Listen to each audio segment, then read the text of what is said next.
en vin. Et tu es capable, Seigneur, de faire dans ma situation. Alléluia.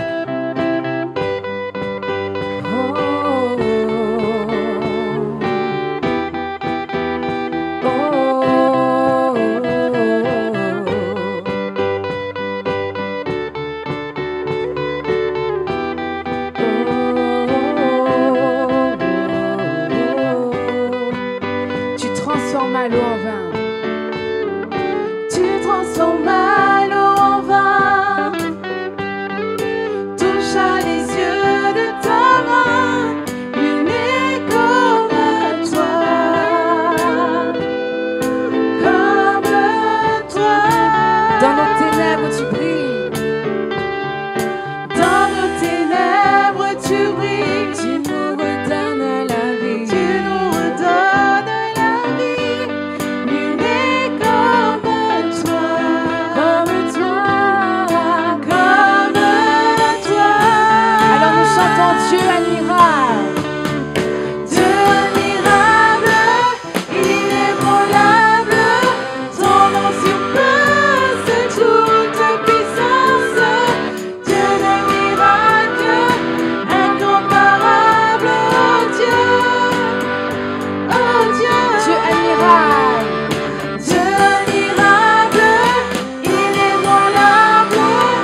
Gloire au Seigneur, la présence du Seigneur, c'est notre demeure, c'est là où on se sent bien. Et nous voulons prendre encore part à cette présence du Saint-Esprit.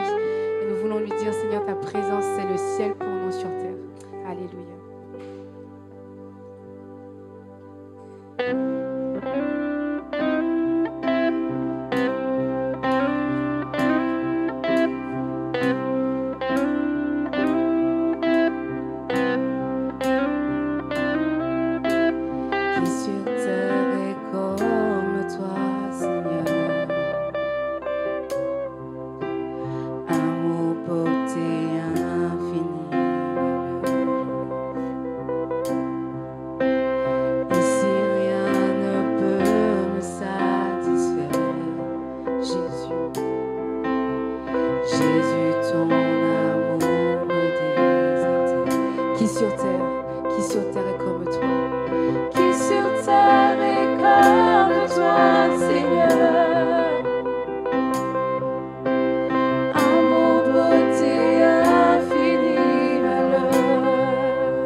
son oh. Oh Jésus,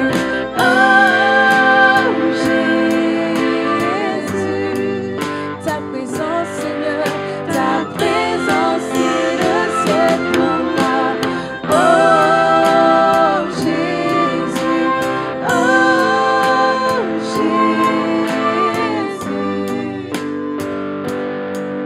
ta présence est le ciel pour moi. Oh Jésus,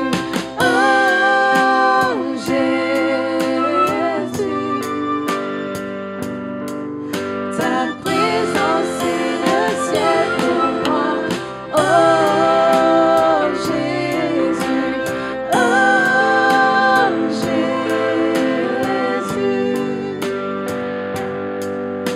ta présence est le ciel pour moi. Oh Jésus,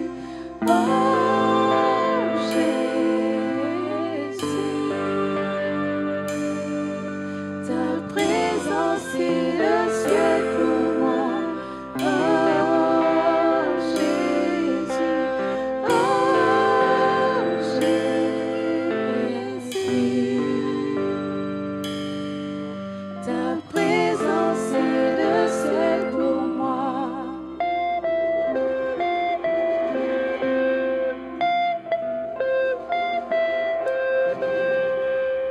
La présence du Seigneur, c'est le ciel pour nous. Quand sa présence descend, l'atmosphère change et nous pouvons bénéficier de cette atmosphère qui est divine. Alléluia. Nous allons dire, Seigneur, digne es-tu, agneau de Dieu. C'est vrai que les anges, l'univers entier proclament la puissance et la bonté du Seigneur. Et on va le dire ce matin avec un cœur sincère, entier. Digne es-tu, agneau de Dieu, Dieu de gloire.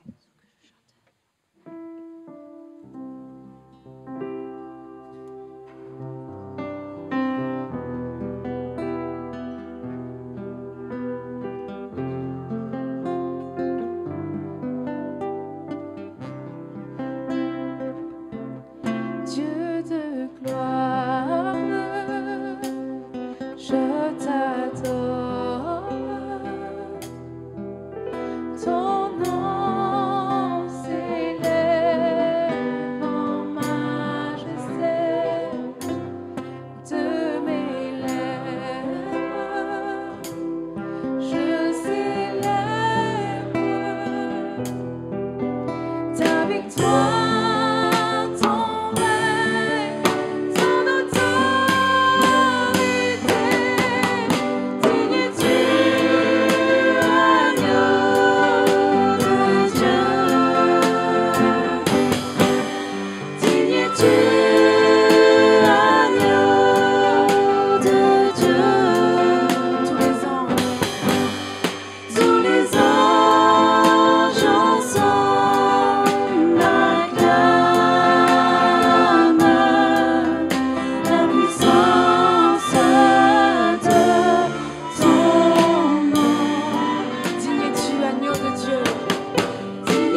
d'amour de Dieu. Digne es-tu, agneau de Dieu. Digne es-tu, agneau de Dieu. L'univers entier proclame la beauté de ton saint nom. Dieu de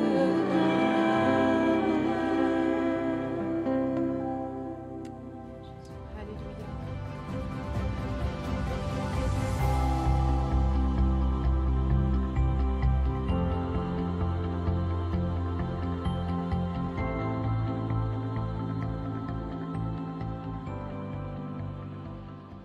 Bienvenue à tous.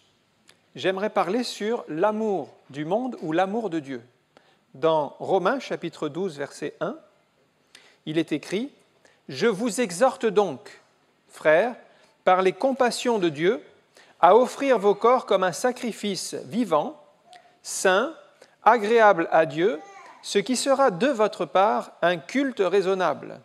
Ne vous conformez pas au siècle présent, mais soyez transformés par le renouvellement de l'intelligence, afin que vous discerniez quelle est la volonté de Dieu, ce qui est bon, agréable et parfait.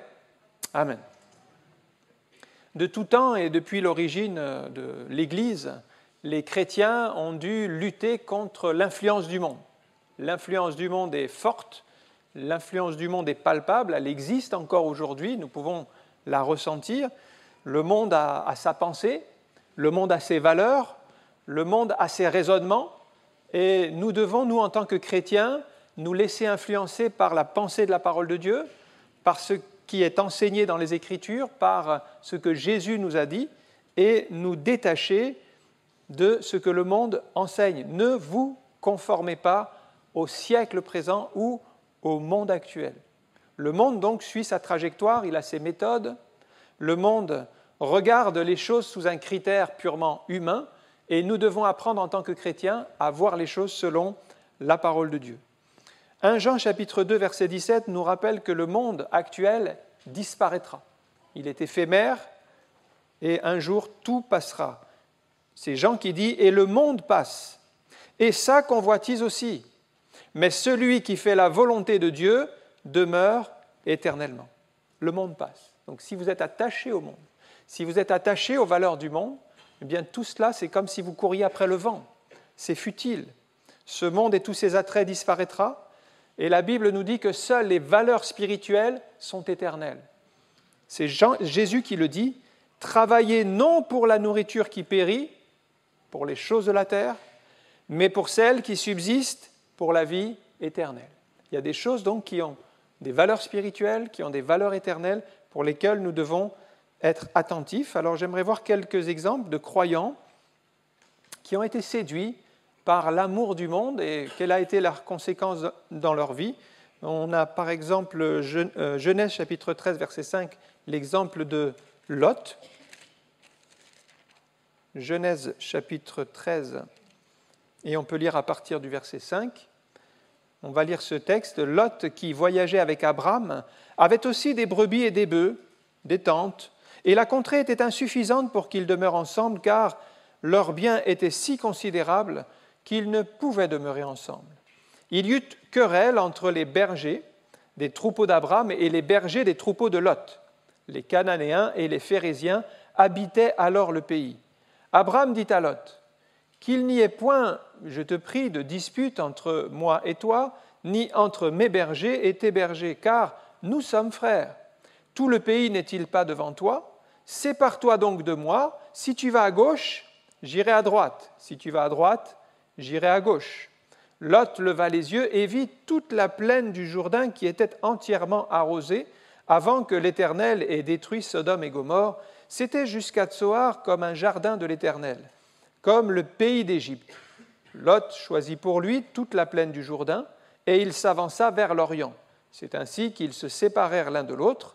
Abraham habita dans le pays de Canaan, et Lot habita dans les villes de la plaine, et dressa ses tentes jusqu'à Sodome. Les gens de Sodome étaient méchants et de grands pécheurs contre l'Éternel. L'amour du monde domine pleinement dans la vie de Lot. Lot qui est pourtant un croyant. On sait qu'il a suivi Abraham, c'est écrit au début de ce texte, qu'il voyageait avec Abraham. Ça veut dire que s'il n'y avait pas Abraham, Lot serait resté très certainement à Ur en Chaldée, dans cette ville où il est né. Mais ce qu'on voit chez Lot, c'est qu'il suit un homme de foi. On sait qu'Abraham, c'est le père de la foi, celui qui est le père des croyants, donc nous suivons ses traces. Il est un serviteur de Dieu, mais on voit que Lot suit davantage un homme que Dieu. Il suit un homme, il suit Abraham. D'ailleurs, on ne voit jamais Lot prier, on ne le voit jamais construire un autel, tandis qu'Abraham le fait régulièrement. Et ceci est un indice. Si vous n'avez pas de vie de prière, si vous ne prenez pas le temps de présenter la journée au Seigneur le matin, si pour vous c'est facultatif d'avoir un temps avec Dieu, vous le faites une fois ou une fois vous ne le faites pas, eh bien c'est que finalement Dieu n'a pas la première place dans votre vie. C'est un petit peu comme Lot. Lot ne considérait pas la prière comme quelque chose d'utile. Mais si vous comprenez quelle est l'importance de la prière, si pour vous ça a une valeur, si vous la mettez au centre de votre existence et que vous ne pouvez pas aller au travail ou faire votre journée sans avoir présenté ces moments au Seigneur, dans la foi, dans la prière, en méditant la parole de Dieu, c'est que Dieu est au centre, au cœur de votre existence. Mais si vous hésitez encore, si par exemple au moment de la prière, si on a un temps de prière qui est dédié, et au même instant, il y a votre émission préférée qui passe à la télévision, et si vous hésitez encore entre les deux, si pour vous l'attrait de cette émission est plus fort que le temps de passer avec Dieu, c'est que le monde a encore une certaine influence et une force sur vous pour vous attirer dans ces liens. Surtout qu'avec maintenant la facilité des technologies, on peut facilement regarder un programme à un autre moment. Donc il n'y a pas d'hésitation à avoir de mettre Dieu toujours à la première place. Mais le monde a sa vision des choses. Au verset 10, le texte dit que Lot vit, il leva les yeux et il vit toute la plaine du Jourdain. Verset 10. Ses yeux sont donc clairement influencés par le monde, par ce qu'il voit. Donc le monde va rentrer dans son cœur. Il ne voit pas de problème à venir à Sodome et Gomorrhe parce qu'il l'appelle, c'est comme un jardin de l'Éternel, comme un jardin de délices. C'est comme le pays d'Égypte. C'est-à-dire qu'il voit en Sodome la bénédiction, il voit en Sodome la prospérité, il voit tous les avantages. Mais le monde essaiera toujours de vous attirer à lui par ses séductions, plaisirs. L'Égypte, c'était la plus haute technologie de l'époque, c'était les savants, c'était aussi la meilleure armée, c'était la gloire humaine, la gloire des hommes était en Égypte. Et le monde essaiera toujours de focaliser vos yeux sur ce qui est beau dans ce monde, sur ce qui est glorieux, sur ce qui est honorable. Et vous serez attirés par ces séductions. Mais Jean nous avertit, et vous voyez, les premiers chrétiens étaient comme nous, ils étaient dans un monde qui les attirait, qui les tentait, et Jean dit clairement ceci dans 1 Jean 2, verset 15, « N'aimez point le monde, n'aimez point le monde et sa mentalité, ni les choses qui sont dans le monde. Car si quelqu'un aime le monde, l'amour du Père n'est point en lui, car ce qui est dans le monde, la convoitise de la chair, la convoitise des yeux, l'orgueil de la vie, ne vient point du Père, mais vient du monde. » Alors qu'est-ce que Jean nous enseigne ? Vous ne pouvez pas aimer à la fois Dieu pleinement et avoir encore de l'affection pour les choses de ce monde. Il y a incompatibilité. Il dit ceci que si vous aimez encore le monde, et comme Lot, ses séductions, ses atouts, ses richesses, eh bien l'amour du Père ne peut pas demeurer en vous. Il y a incompatibilité entre l'amour du monde et l'amour de Dieu. À un moment donné, il faut faire un choix. Et l'amour du monde a conduit Lot donc à faire ces choix qui étaient mauvais. L'amour du monde vous éloignera de Dieu. Vous pensez peut-être que la porte est ouverte, et je me mets à la place de Lot, c'est un croyant, et il se dit, c'est Dieu qui m'ouvre la porte pour Sodome. Et peut-être il y va confiant en se disant que Dieu, voilà, il y a un plan pour lui à Sodome, et c'est Dieu qui le permet. En réalité, Dieu n'est pas dans cette affaire. Pourquoi ? Parce qu'il n'a pas pris le temps de prier. Il n'écoute pas la voix intérieure du Saint-Esprit qui lui dit « Non, non, non, non, ne va pas à Sodome. Non, Sodome, ce n'est pas pour toi, ce n'est pas le plan de Dieu pour ta vie. » Il n'écoute pas ce que le Seigneur veut lui dire, il est conduit par la chair. Et c'est pareil pour nous, frères et sœurs. Si nous sommes des croyants comme Lot, si nous aimons le monde plus que Dieu, immanquablement nos choix seront mauvais.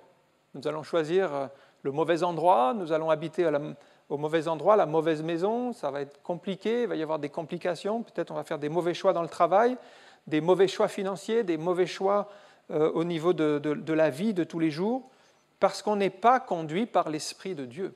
Quand on aime le monde plus que Dieu, on n'est pas conduit par l'Esprit de Dieu.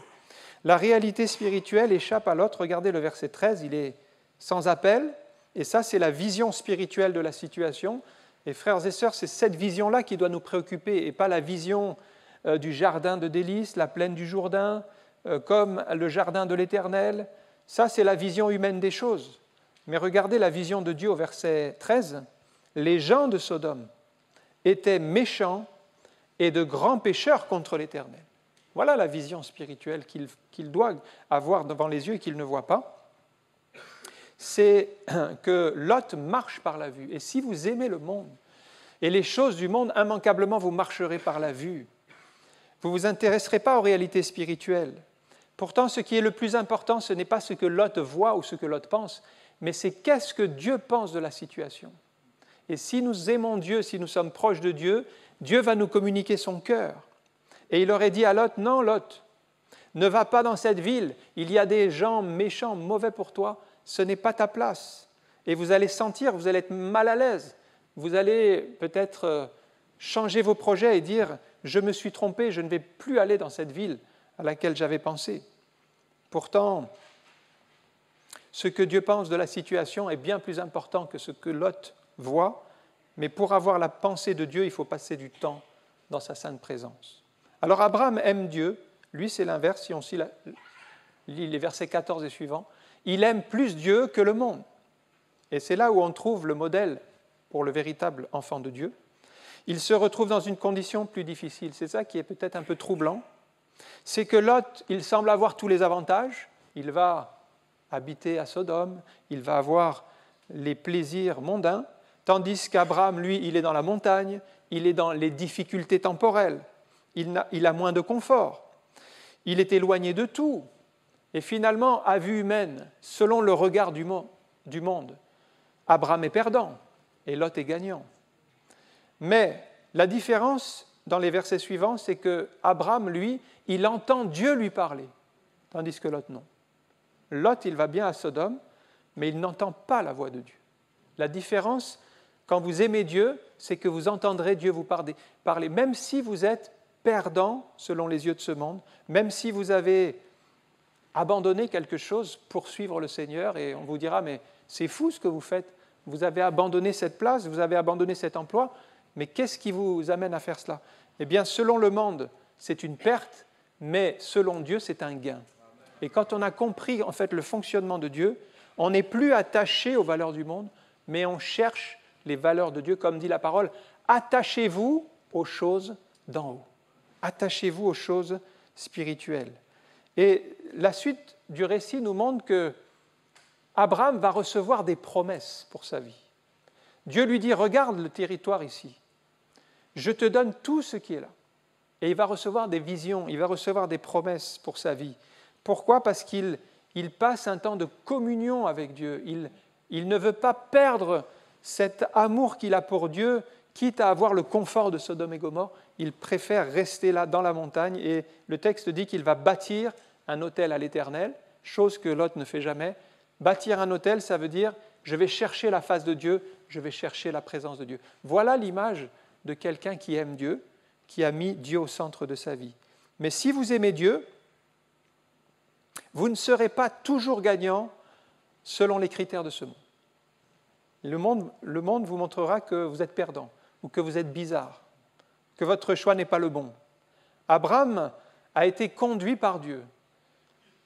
Et le texte dit qu'il s'est retrouvé dans les chaînes de Mamré. Et Mamré, en hébreu, c'est de l'hébreu, ça signifie en français vigueur, prospérité. Et en fait, dans la présence de Dieu, il a trouvé la vigueur, la force spirituelle qu'il n'aurait pas trouvée à Sodome, et il a trouvé la vigueur spirituelle, les bénédictions qui viennent d'en haut. Il a été gagnant. Je dirais qu'on ne peut pas être gagnant sur les deux tableaux. Soit vous allez être gagnant sur le plan du monde, mais vous allez perdre par rapport à Dieu, soit vous allez être gagnant sur le plan de Dieu, mais vous allez perdre des avantages par rapport à ce que le monde propose. L'amour du monde va conduire Lot et sa famille dans une impasse. Il s'est bien intégré à Sodome. Si vous lisez le chapitre 19 de la Genèse, vous verrez qu'il était assis à la porte de Sodome, donc bien intégré parmi les citoyens importants qui géraient les affaires de la ville. Il a gravi les échelons de la société, il est bien intégré dans la ville de Sodome, mais où est son cœur, où est sa foi? Tout cela est très loin de Dieu. Et d'ailleurs, on le voit, sa famille est touchée par le péché parce que ses 2 filles vont épouser des gens de Sodome. Et finalement, elles vont être infectées par la mentalité ambiante. L'amour du monde qui habitait le cœur de Lot s'est retrouvé, transmis dans le cœur de ses propres filles. Et ces filles n'ont pas vu de problème à se marier avec des gens de Sodome, dont la Bible dit qu'ils étaient méchants et de grands pécheurs contre l'Éternel. Il y a donc une transmission, une influence du père vers ses propres filles. Et les filles vont faire des mauvais choix, comme Lot a fait des mauvais choix, les filles vont faire des mauvais choix. L'amour du monde est dans cette famille. Les anges vont venir pour tenter de sauver Lot, sa famille et même ses gendres, parce qu'elles étaient mariées, les 2 filles. Donc les anges venaient aussi pour prendre les gendres avec eux. Et lorsque Lot dit aux gendres, Dieu est venu avec ses anges et il me dit, il faut quitter la ville, parce que Dieu va la détruire. Et le texte dit qu'aux yeux des gendres, il paraissait plaisanter. Ça veut dire que quand l'amour du monde domine, votre témoignage n'aura aucun impact. Vous paraîtrez plaisanter, parce que finalement, vous étiez comme les autres. Et Lot tardait lui-même à sortir de Sodome, tellement le monde était rentré en lui, et le plaisir de la ville. Ce sont les anges qui l'ont pris par la main, lui, sa femme et ses 2 filles, pour l'extirper à la destruction imminente qui allait arriver. C'est l'image de ceux qui vont être sauvés, mais comme à travers le feu. Mais ne remettez pas au lendemain les décisions, parce que ça pourrait vous coûter la vie. Ils ont été sauvés d'extrême justesse. La femme de Lot a fait une erreur gravissime, car les anges avaient donné cette précision. Quand vous quitterez la ville, surtout ne regardez plus en arrière. Ça veut dire que c'est terminé. Ce que vous avez connu dans la ville de Sodome, l'influence du monde, les plaisirs du monde, tout cela c'est derrière vous. Maintenant, vous allez marcher avec Dieu. Ne regardez plus en arrière. Ce n'était pas très difficile à faire en réalité. Un enfant pouvait le faire. Il suffisait de sortir et de regarder droit devant. Eh bien, sa femme a fait autrement. Elle a fait le compromis. Elle n'a pas obéi pleinement à la parole de Dieu et elle s'est retournée. Et la Bible dit qu'elle a été changée en statue de sel. La sanction d'une personne qui aime le monde, qui est arrachée presque par force pour qu'on l'attire loin du péché, mais qui refuse de renoncer finalement au monde et qui regarde encore une dernière fois en arrière, c'est-à-dire elle voulait faire demi-tour, elle voulait retourner dans cette ville où elle était attachée. Non, il y a eu une sanction pour elle. Et si vous vivez comme la femme de Lot, en regrettant les plaisirs du monde, en voulant retourner dans le monde, eh bien vous serez séchés comme du sel, vous n'aurez plus de fruits, vous ne pourrez pas avancer avec Dieu. Et puis, pour terminer avec Lot, la descendance de Lot est catastrophique. Les 2 enfants qu'il a eus vont être les pères de nations hostiles à Israël. Il y a eu d'abord Moab, qui a été le père des Moabites. Donc tous les Moabites ont été des ennemis des enfants d'Israël. Et puis il a été le père de Ben-Ami, qui est le père des Ammonites, une autre nation qui a été ennemi d'Israël. Son amour pour le monde a eu des conséquences catastrophiques dans sa vie de croyant. Je pense à l'exemple de Géasi, si on lit dans 2 Rois, chapitre 5, et au verset 19, eh bien, on a ici le récit d'un homme qui est un croyant aussi, Élisée et les serviteurs d'Élisée, et on connaît, je vous résume l'histoire, c'est Naaman qui était un général syrien qui avait la lèpre et qui est venu pour être guéri de sa lèpre. Et il a frappé donc à la porte d'Élisée, et puis Élisée lui a dit « Va te laver 7 fois dans l'eau du Jourdain », ce qu'il a fait. Il est ressorti guéri de sa lèpre. Mais Élisée n'a rien demandé pour sa guérison parce que Naaman était venu avec de l'or, il était venu avec de l'argent, avec des biens, et disait « Je vais donner tout cet or, tout cet argent ». Et puis Élisée a dit « Non, garde tout cela, repars dans ton pays, Dieu t'a guéri par grâce, il n'y a rien à payer ». Et Géasi raisonne, lui, comme le monde. Si Élisée n'a rien demandé, Géasi se dit, c'est dans 2 Rois, chapitre 5, verset 20, Géasi, serviteur d'Élisée, homme de Dieu, remarquez ici la précision que c'est Élisée l'homme de Dieu, mais que Géasi c'est le serviteur d'Élisée. L'homme de Dieu, donc c'est bien Élisée, mais Géasi se dit en lui-même, et c'est là où on voit l'amour du monde et la pensée du monde. Voici mon maître c'est Élisée, a ménagé Naaman ce Syrien, en n'acceptant pas de sa main ce qu'il avait apporté. Et il commence à raisonner, non pas selon la grâce, non pas selon la parole de Dieu, mais selon le monde. Et c'était logique d'être rétribué pour ce service, selon les principes du monde. Le monde, en fait, va vous communiquer sa pensée, il va vous communiquer sa sagesse, mais sa sagesse humaine. Et regardez ce que dit Paul dans 1 Corinthiens 3, 19. « Car la sagesse de ce monde est une folie devant Dieu. » Attention à la sagesse. Selon ce monde, elle ne correspond pas aux critères de Dieu. La sagesse de Géasi n'est pas celle de Dieu, c'est celle du monde. Aussi est-il écrit, il prend les sages par leur ruse. Et Paul nous demande de prendre garde à ne pas nous appuyer sur les principes élémentaires du monde.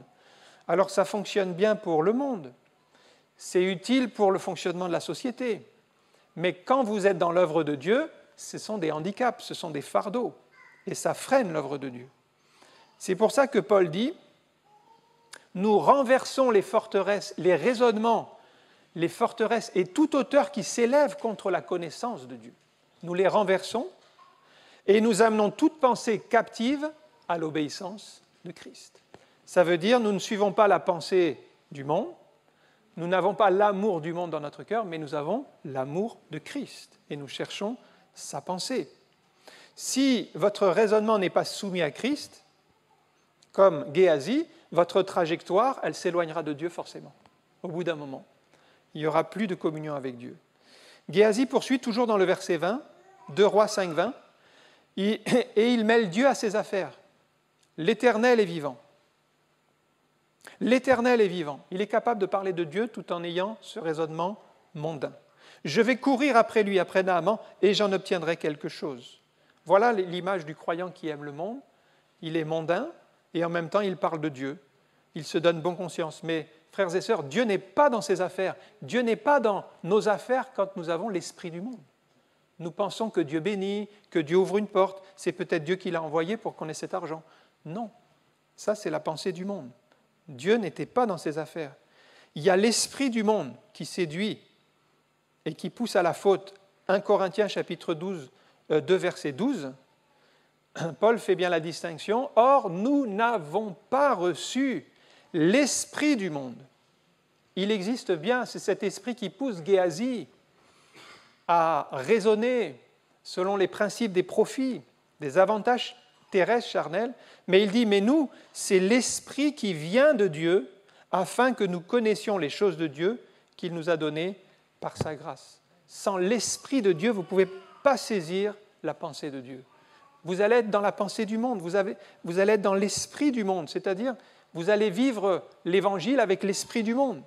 Géasi, c'est ce qu'il fait, parce qu'il aime le monde plus que Dieu. Et vous ne pouvez pas à la fois aimer le monde et être conduit par l'esprit. À un moment donné, il y a antinomie, c'est incompatible. Certains continuent à venir à l'église, ils ont un discours religieux, un peu comme Géasi, il est là, il est croyant, il parle de Dieu, il peut même louer. Mais en réalité, son esprit, c'est l'esprit du monde. Il raisonne comme le monde. Il aime le monde. Et Géasi, le texte dit qu'il va courir. Il va courir après Naaman. Ça veut dire quoi? Ça veut dire que le monde va vous donner une énergie, une force pour les choses du mal. Il va développer une motivation. Vous voyez, pour les choses de Dieu, des fois, on est fatigué, on n'a pas le temps, on est en retard. Mais quand c'est pour le monde, il y a une sorte d'énergie, de force qui le pousse. Je vous donne un exemple. Si Elon Musk, l'homme le plus riche du monde, venait à Toulouse-Ouest et qu'il disait ceci: la semaine prochaine, tous ceux qui sont là avant 10 heures, ils recevront 10 000 euros. Voilà, il y a des amens là. 10 000 euros pour lui, c'est comme un centime pour nous, c'est rien du tout. 10 000 euros. Imaginez le nombre de gens qui seront présents avant 10 heures. Mais la salle serait pleine. Il y aurait des gens dans le hall. Mais pourquoi ils viendraient? Pour les 10 000 euros. C'est bien la preuve. C'est la preuve que l'amour du monde, c'est un attrait puissant. Mais maintenant, si on vous dit la semaine prochaine, venez avant 10 heures, il y aura la présence de Dieu. Oui, mais vous allez voir.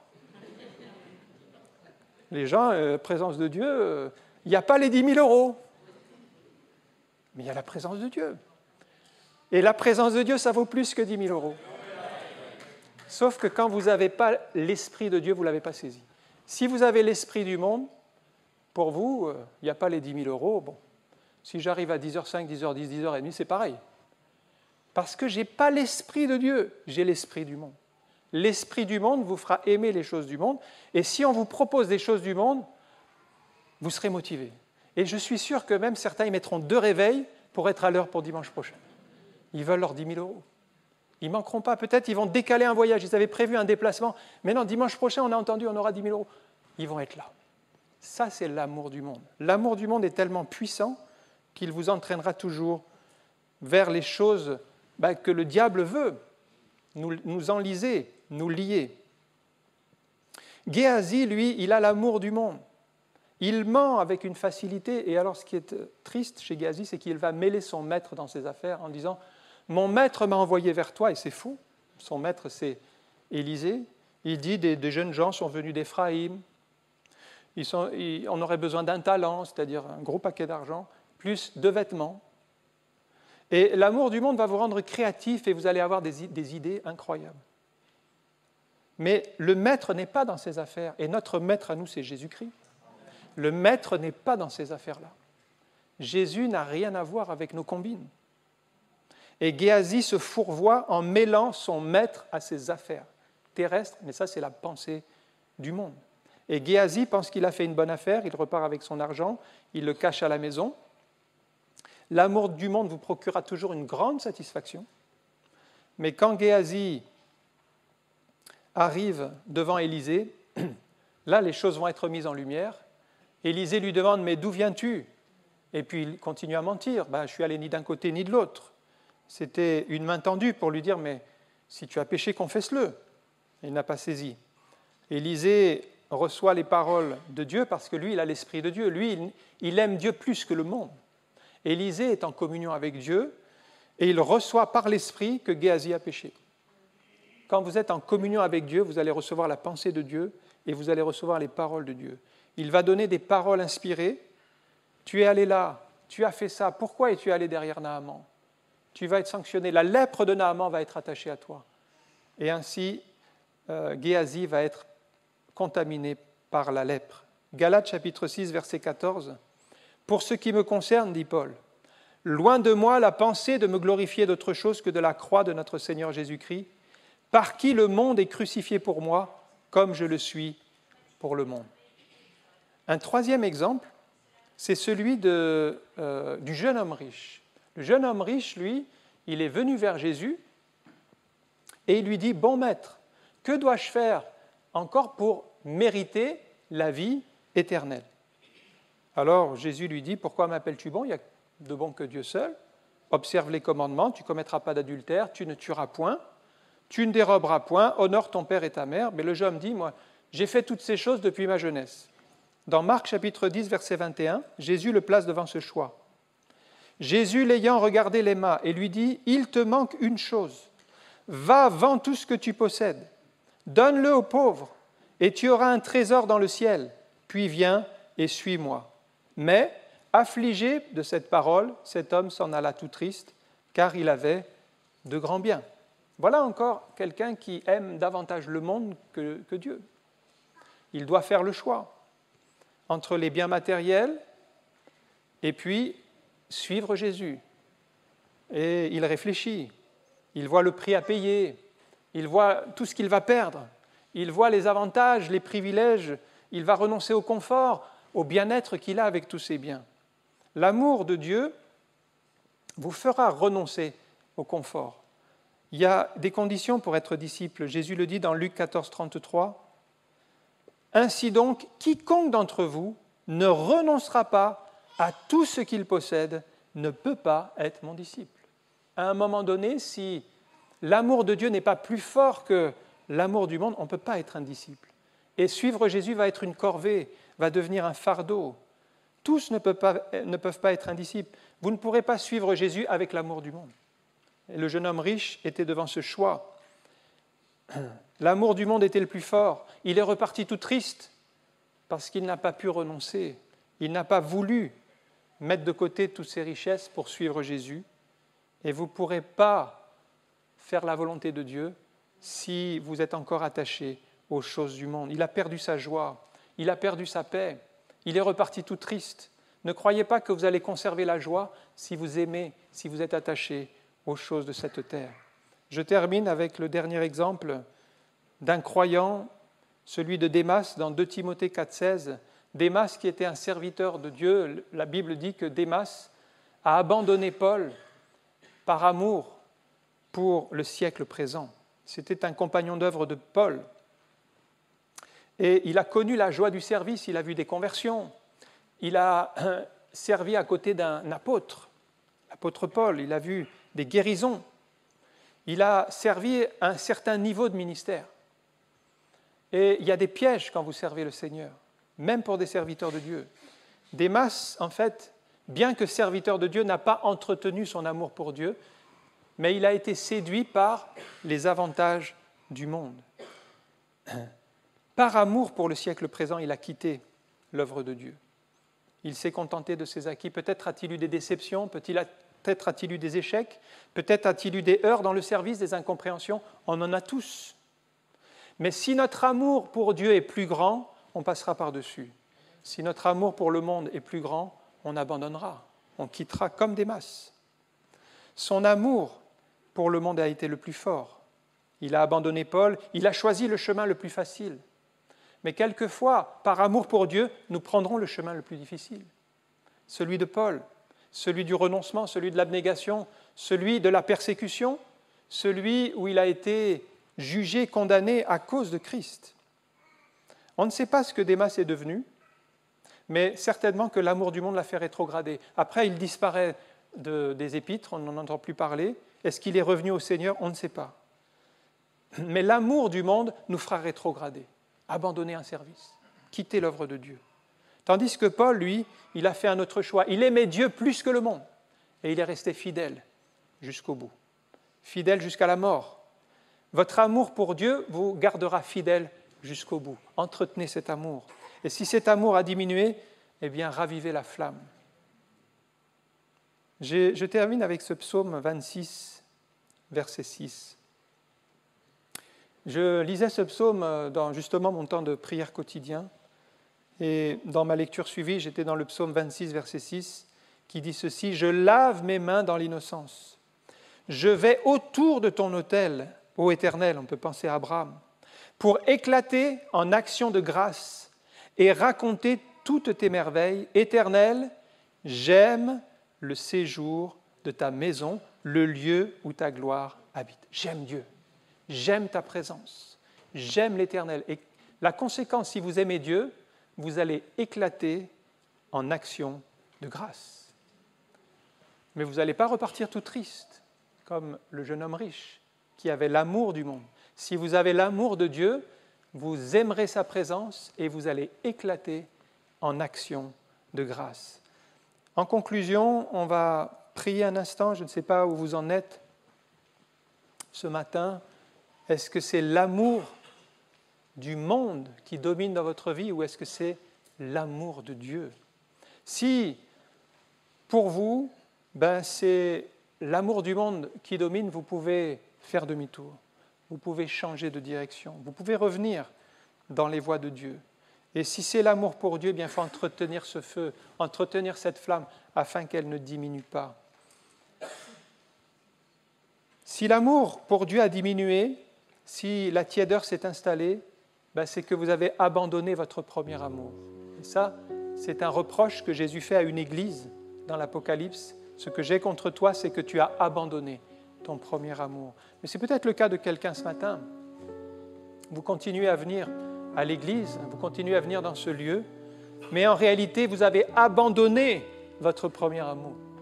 C'est-à-dire, vous n'avez plus le zèle pour la maison de Dieu. Vous n'éclatez plus en action de grâce dans sa présence. Aujourd'hui, c'est possible de revenir à un amour sincère, à un amour puissant, à un amour pour Dieu qui sera plus grand que pour quiconque ou pour le monde ou les choses terrestres. Un amour qui va vous fortifier, comme Abraham qui a trouvé dans les chaînes de Mamré la vigueur, la prospérité, mais il a payé le prix de l'obéissance par amour pour son Dieu. Est-ce que par amour pour Dieu, on est prêt à lâcher quelque chose? Est-ce que par amour pour Dieu, on est prêt à l'obéissance? Est-ce que par amour pour Dieu, on est prêt au renoncement? C'est là qu'on va trouver la vigueur, c'est là qu'on va trouver la prospérité. Mais le tentateur vient avec cet amour du monde. Il vous fait voir ses avantages de Sodome, il vous fait voir les avantages de Gomorrhe, de cette prospérité matérielle, de ces biens qui finalement éloignent votre cœur des choses de Dieu. Faites le choix ce matin de choisir le Seigneur, d'aimer le Seigneur plus que le monde. Merci encore pour ta parole et nous croyons, Seigneur, que tu as un plan pour chacune de nos vies et que tu veux nous entraîner plus loin, Seigneur, dans cet amour, un amour qui déborde, un amour, Seigneur, pour Dieu qui est ravivé, qui est ranimé, qui est alimenté chaque jour par ta parole, par la communion avec toi. Et je te prie pour chacun ce matin, afin que nous soyons fortifiés et nourris, remplis de toi par tes grâces et tes promesses, dans le nom de Jésus. Amen.